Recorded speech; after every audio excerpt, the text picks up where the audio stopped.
और कभी उन बच्चों के बारे में भी सोचे जो कई बार पता लगता हॉस्टल में बच्चे ने सुसाइड कर लिया।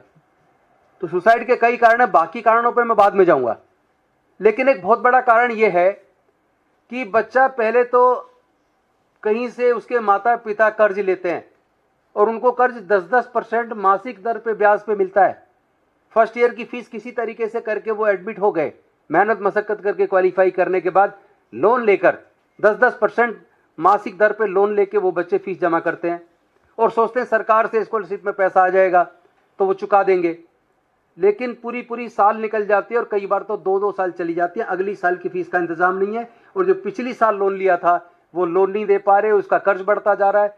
तो कई बार दुखी मन से बच्चा अगले साल की फीस नहीं दे पाएगा और ऐसे हालात में माँ बाप पर जो बोझ पड़ रहा है ब्याज का, इसी दुखी मन से बच्चा इन्फिनिटी कॉम्प्लेक्स में जाकर सुसाइड कर लेता है।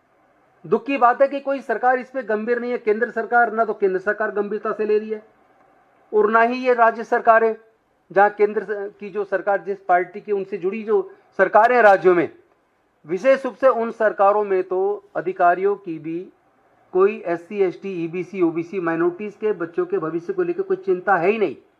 अगर इतना भारी ड्रॉप आउट है या स्कॉलरशिप इतनी गिरती जा रही है, लोग अप्लाई नहीं कर रहे तो क्यों नहीं कर रहे हैं, बच्चे कॉलेज छोड़ रहे हैं तो क्यों छोड़ रहे हैं?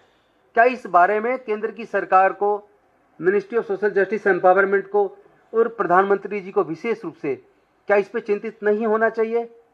मजबूरी में विपक्ष के नेता राहुल गांधी जी को जब ये बात दरभंगा में पता चली, बच्चों से बात करके बड़े दुखी मन से उन्होंने आदरणीय प्रधानमंत्री जी को लेटर लिखा। वो लेटर अभी आपके सामने हम दिखाएंगे। वो लेटर उन्होंने लिखा और उनसे विनम्रतापूर्वक निवेदन किया है कि ये राजनीति का विषय नहीं है, कम से कम इन गरीब बच्चों के बारे में प्रधानमंत्री जी सोचें। अन्यथा इसी तरीके से अगर बच्चे पढ़ाई छोड़ते रहेंगे, सुसाइड करते रहेंगे, ये ऐसी अनहाइजीनिक कंडीशंस के अंदर हॉस्टल में बच्चे कैसे पढ़ेंगे? और दूसरी तरफ बात मेरिट की होती है। जो बच्चा मन से इतना परेशान है, वो बच्चा पढ़ाई में मेहनत करके दूसरे बच्चों के सामने, जो पैसे वाले घरों से जो बच्चे आते हैं, उनका मुकाबला कैसे करेगा? इन सब मुद्दे पे मुझे लगता है कि सरकार को गंभीर होना चाहिए और आदरणीय राहुल गांधी जी ने जो पत्र लिखा है माननीय प्रधानमंत्री जी को, उनको उसको गंभीरता से लेना चाहिए। अभी तक उनकी तरफ से कोई प्रतिक्रिया नहीं आई है, ये भी हमारे लिए बड़े दुख की बात है।